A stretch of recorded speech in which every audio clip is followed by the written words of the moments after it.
Тага за унесреќените, одговорност за сторителите и промени на системот.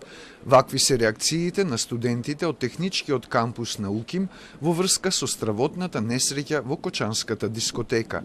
Стотици студенти кои дојдоа во кампусот палеа свеќи, оставаат свеќе и се потпишуваа во отворената книга на жалост. Единственото обраќање беше за 7 минути молк.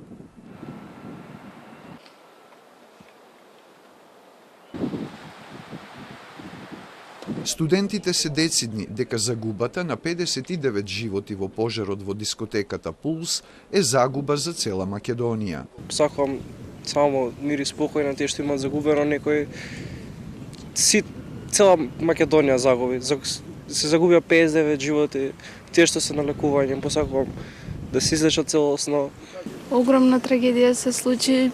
Требало одамна да се затвори тој клуб и да има повеќе мерки поставени. Треба поише да се внимава дека во Македонија веќе даваш пари можеш да правиш што сакаш. Не е фер. Можно да треба уште 35 години за да се променат тие настани. Треба ли да чекаме уште 35?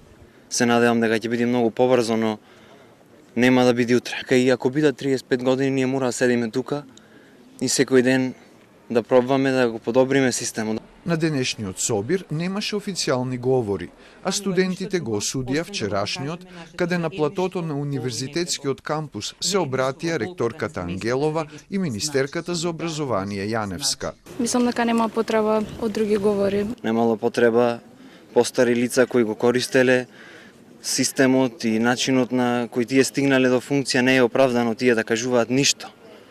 Буквално ништо. Сега е наред да молчиме, додека заминат кутрите души, а потоа е време за промена. Против говорите на министерката и ректорката вчера реагираа од движењето студентски отпор, откаде кажаа дека настанот бил злоупотребен за политичка самопромоција.